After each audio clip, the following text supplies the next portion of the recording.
New fragrance after new fragrance after new fragrance after new. But are they worth it? Let's talk about it. What's going on, guys? My name is Neeb. Welcome back to Aromatix. I'm wearing this extremely vibrant shirt. Oh my God, what even is this? I'm colorblind. Salmon? I look like a goddamn fish out here flopping around for all these new releases. So today we're gonna be talking about exactly that. There's 2050 by Ahmed Al Maghribi. There are a bunch of new Amouage fragrances that I'm gonna give you guys a little bit of a backstory to. And I think I touched base on it in another video, so I'm gonna be pretty quick with that one. I do wanna make a full video on that for all of the new lineups. I'm just waiting to get Sinbad. So let's start off with 2050 by Ahmed Al Maghribi. This is not the first time that I'm spraying it. I've already worn it. When I went to their event, they gave me little vials of it, so I've been rocking them. So there are two that I really enjoy, and there's one that I think is pretty unique and polarizing at the same time. They have like a whole series now, which is 2000, 2050, and 2020, which I think is pretty cool. The bottle itself, although reminds me of kind of the Ajmal design, is sheer quality. This is a brick, bro. It's not plastic. So you guys might see it and think it's plastic, but look at the quality of this one. This is straight up heavy ass glass. The top of this one is aluminum, if you can hear. It's not any plastic. Even on the back, this seems like a very thin aluminum style back. It kind of feels like the new iPhones. The atomizer, it's a 1 million style. And the fragrance, wow. So first things first, this is not a clone. I don't think that this is a clone by any means. But the elements of the scent profile will remind you, obviously, like many other fragrances, the best way to describe or understand a fragrance is to know what you can compare it to.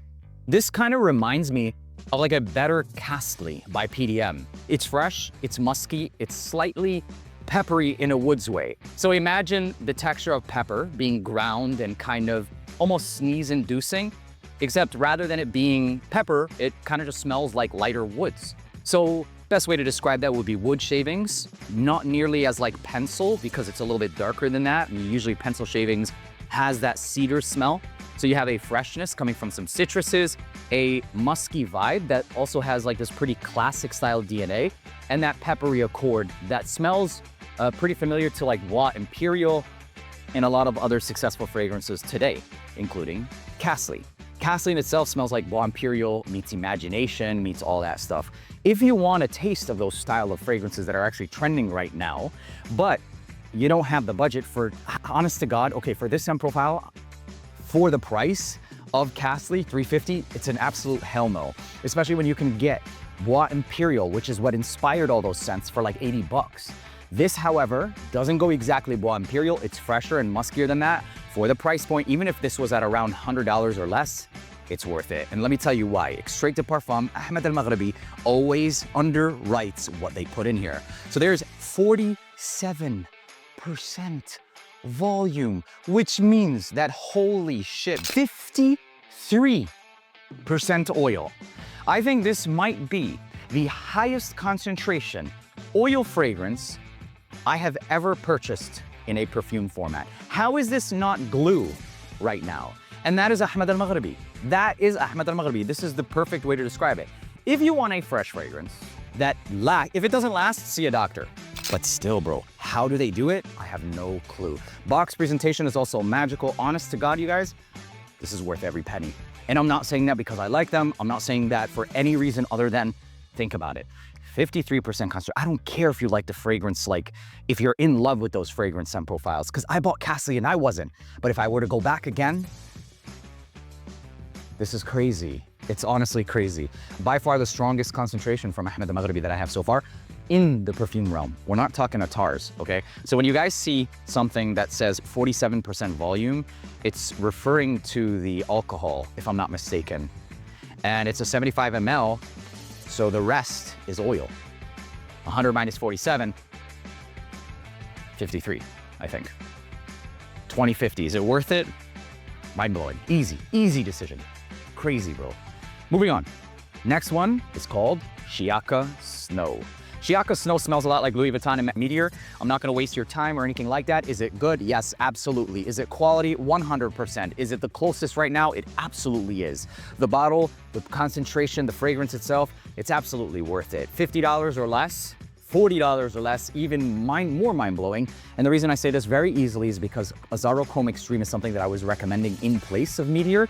I mean, if you don't like weak-ass performing fragrances, then skip the Azzaro Chrome Extreme. It is now null and void after this fragrance. Musky, classic, fresh fragrance.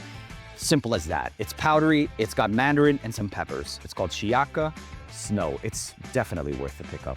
You're going to the gym, you're going out, I mean, you just want to smell classic, clean, fresh, the Louis Vuitton DNA. Snow, it's right there. I'm not telling you don't get Meteor. Meteor is Meteor is actually one of the more basic ones, honestly. If you're gonna spend money on a Louis Vuitton, grab something that's a little harder to dupe, like Imagination, or even, I mean, Pacific Chill's been pretty cracked, but Imagination, man, that is something that I still think is worth it, even despite all of the inspos and stuff. Okay, moving on. Next one is, there is a crap ton of Amouage fragrances, and I said this before and I'm gonna say it again. A lot of these fragrances are not marketed because these are test fragrances for the Moscow region, okay? So they released a bunch, released 4 to be exact. You won't find them on Fragrantica, you won't find them on a lot of things, and just because it's not there doesn't mean it's fake. Okay, it just means that they chose not to report it to Fragrantica, probably because a lot of them were test fragrances, like this one. It's called Sequence by Amouage. Now the opening, first off, packaging and presentation for Amouage, I've always loved it. It's an Armani house, but it doesn't, the creative director, Renaud, is a nice gentleman, at least for the one time that I met him, but he does place a French twist on a lot of their perfumery, which I think is very nice. It's different, if you will. They still keep a very rich heritage, especially around the Loban, which is what they're known for, Oman, the frankincense.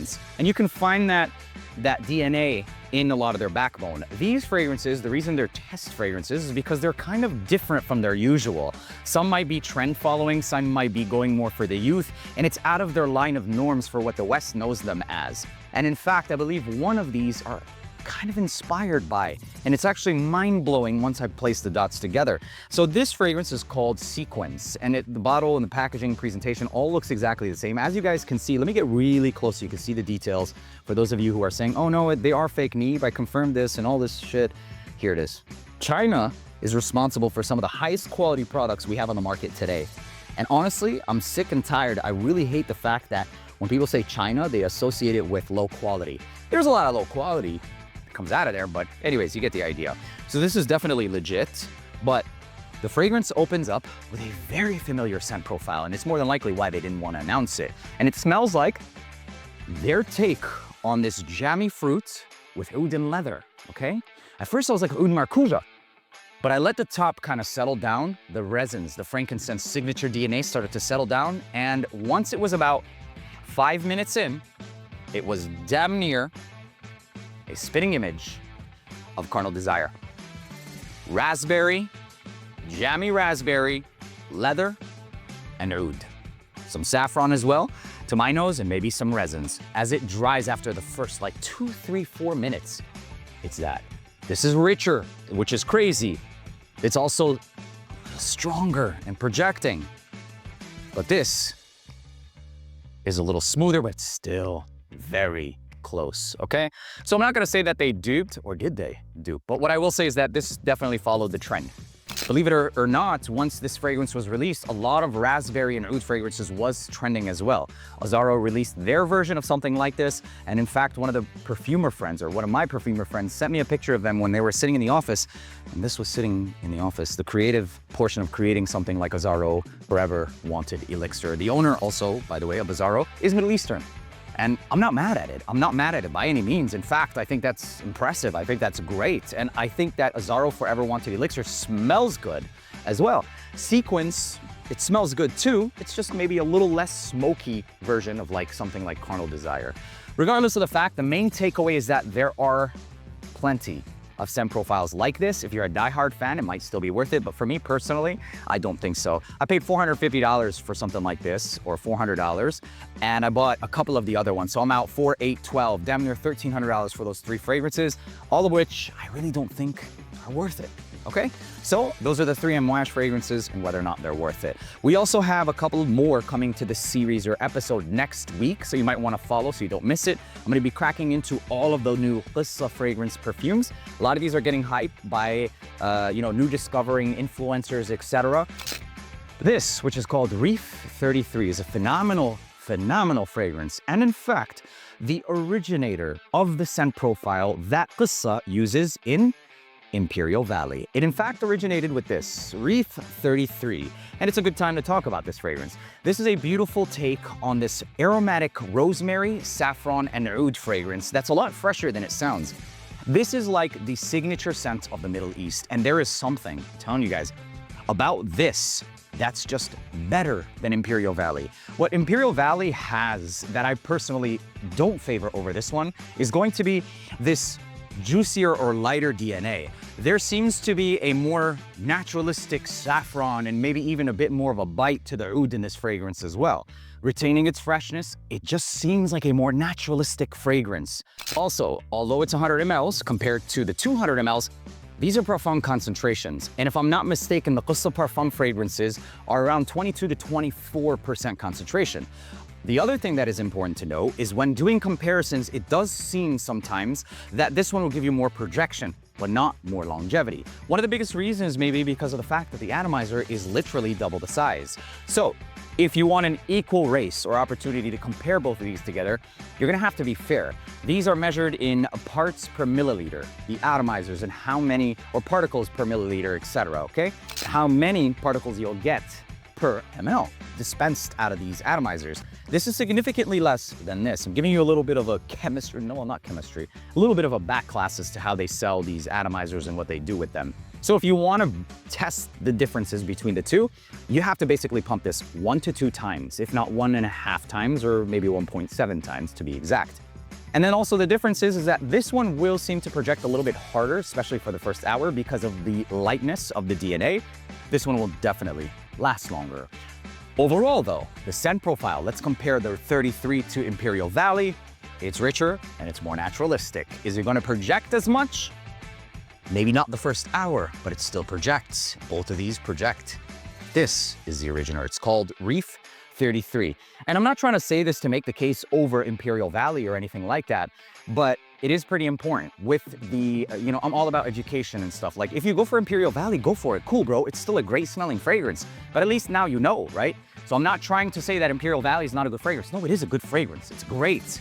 Actually, one of the best fragrances in the Middle East for the longest time. But it just sucks because this brand, the history of it, etc., is not really known. And now we know. So is Imperial Valley worth it? Yeah, it depends on what you're looking for. Is Reef 33 worth it? Yeah, definitely. Moving on to the last fragrance on this list. It's brand new by Riiffs. It's called Freeze. And this looked like what might smell like. It kind of reminded me of the new Amouage, okay? This fragrance right here. And so I was thinking immediately, I was like, shit. First off, China is like passing over these models, but they are a little bit different. And second off, oh man, don't do another Symphony, bro, or don't do another Pacific Chill. And I sprayed it on and I was like, wait a minute.